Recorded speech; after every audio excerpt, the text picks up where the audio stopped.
Bonjour à tous.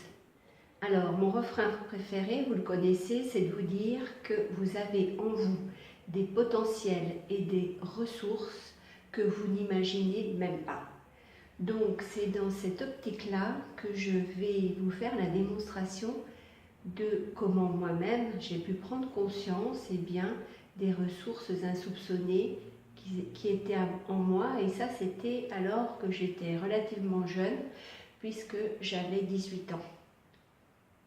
Donc pour planter le décor, je vous explique, je rentrais tous les dimanches à Dijon, tous les dimanches soirs, pour venir à l'université. Donc je quittais ma Saône-et-Loire pour venir à Dijon et je prenais un train. C'était une époque évidemment que les moins de 20 ans ne peuvent pas connaître, puisque c'était un train qui était plein de ce qu'on appelait les bidas. Les bidas, c'était des jeunes gens qui faisaient leur service militaire, donc qui avaient à peu près mon âge. Et c'est vrai que du coup, on n'arrivait pas à trouver une place assise dans ces trains. Et moi qui étais timide, renfermée, j'avais quand même, au bout de 2-3 mois, fait la connaissance de deux élèves infirmières avec lesquelles je voyageais lors de ce voyage hebdomadaire. Et cette fois-là, on était entre deux wagons parce qu'il n'y avait pas de place ailleurs. Et on avait posé par terre nos sacs. Et moi, j'avais eu l'imprudence aussi de poser mon sac de cours sur les sacs de voyage. Et on papotait, et d'un coup, il y a un groupe d'une douzaine de garçons qui passent. Et juste après leur passage, je regarde les sacs, et d'un coup, je dis aux filles, oh là là, ils ont pris mon sac de cours. Et pour moi, mon sac de cours, ça représentait ma vie, parce qu'à l'intérieur, j'avais mon chéquier, j'avais mon portefeuille, j'avais l'argent que m'avaient donné mes parents pour faire ma semaine, j'avais mon porte-monnaie. Puis symboliquement, c'était très fort, parce que ce sac, le porte-monnaie et le portefeuille, je venais de les acheter avec les premiers francs, parce qu'à l'époque c'était des francs, avec mon premier salaire, parce que j'avais travaillé pendant mes vacances scolaires. Donc, et c'était des vacances d'été, donc j'avais bien travaillé, donc j'avais bien gagné ma vie, on va dire. Donc là, mon sang ne fait qu'un tour et je pars à la poursuite de tous les garçons. Et ça, franchement, quand j'y ai repensé après, mais c'était quelque chose, si on m'avait dit que je le ferais, j'aurais dit mais non, vous rigolez, moi je ne suis pas capable, je suis la fille hyper enfermée, hyper timide, qui a peur de tout et surtout des gens. Alors m'attaquer à une équipe d'une douzaine de garçons, là, franchement, c'est au-dessus de mes forces. Et pourtant je l'ai fait, j'ai traversé tous les wagons et à force de marcher, j'ai fini par tomber justement sur l'équipe en question. Ils étaient à nouveau entre deux wagons.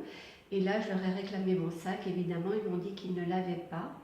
Donc je les ai poussés, ça aussi, le fait de les pousser, c'est pour moi quelque chose que je n'aurais jamais imaginé pouvoir faire. Et je me suis retrouvée 2 mètres plus loin, et là, mon sac était par terre. Donc tranquillement, là j'ai eu aussi des ressources insoupçonnées parce que j'avais en même temps un self-control et une surpuissance. Je sais pas, j'étais sûre que j'arriverais à récupérer toutes mes affaires et à ce que tout se règle sans effraction, sans violence. Donc j'ai mis mon sac en bandoulière, discrètement en revenant vers les garçons, j'ai glissé ma main à l'intérieur du sac, tout simplement pour vérifier que la fermeture éclair était toujours fermée, parce que derrière cette fermeture éclair, il y avait mes papiers, mon portefeuille, mon argent, et puis mon carnet de chèques et mes clés pour arriver jusqu'à ma chambre. Par contre, c'est vrai que dans la poche qui n'était pas protégée par une fermeture éclair, là, j'ai tout de suite senti qu'il manquait mon porte-monnaie. Donc, je leur ai dit, en passant vers eux, écoutez, je reviens, et je suis repartie voir mes copines pour leur confier mon sac. En chemin, j'ai un monsieur qui m'a interpellée en me demandant si j'avais besoin d'aide, et j'avoue que c'est vraiment la seule personne qui a compris la scène et surtout qui a manifesté un désir de m'épauler. Je lui ai dit que tout allait bien se passer. J'ai donné le sac aux filles en disant, écoutez, là j'ai déjà récupéré 90% de mes affaires, mais j'ai encore mon porte-monnaie à récupérer, donc j'y retourne. Et je suis retournée. C'est vrai que là, j'avais menacé les garçons en partant de les dénoncer évidemment aux contrôleurs. Donc quand ils m'ont accueilli, je leur ai réclamé mon porte-monnaie qu'ils m'ont donné sans broncher.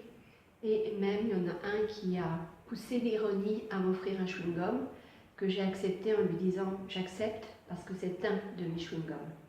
Donc voilà, ça c'était une expérience fabuleuse parce que sur le coup, je me suis dépassée. Ça, je me dis qu'effectivement, je me suis dit après cette aventure que lorsqu'on est vraiment poussé à l'extrême, qu'on est dans des conditions de survie presque, et moi c'était pratiquement ça parce que j'avais vraiment mon argent. Moi je suis issue d'une famille d'ouvriers, donc maman comptait sou après sou, je l'ai vu faire ses comptes tous les jours tellement les fins de mois étaient difficiles. Elle se sacrifiait vraiment, n'allant pas chez le coiffeur, enfin voilà, elle faisait des efforts surhumains pour me permettre de faire mes études.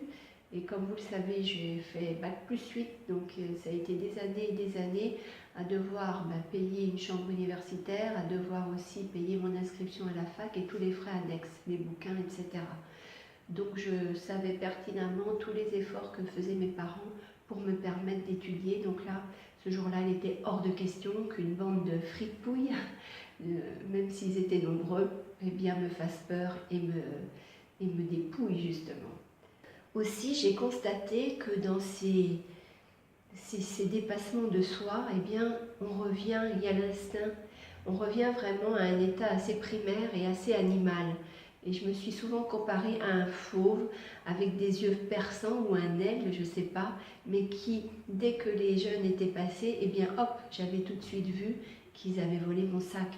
Donc cet instinct d'observation, eh bien ça m'a sauvée quelque part, ça a sauvé ma mise. Et pour reprendre l'image, la métaphore du fauve, eh bien dès qu'ils ont été passés, je me suis mise à la poursuite de ces jeunes gens, vraiment parce qu'ils devaient me rendre mon dû.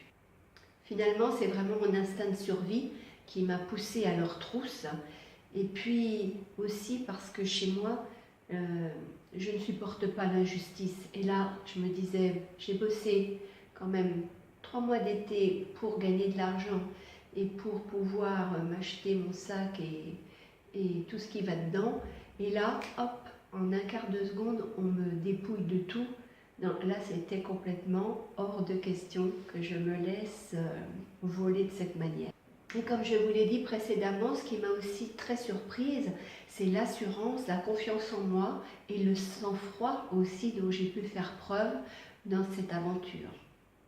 Tout ça, je n'imaginais pas que j'en étais capable et que j'avais ces ressources en moi.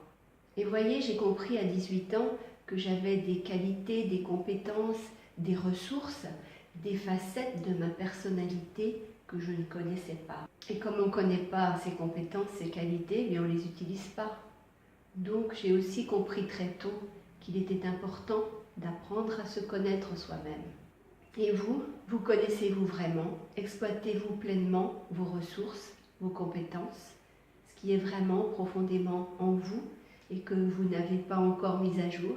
N'oubliez pas que je me considère comme la révélatrice de vos potentiels.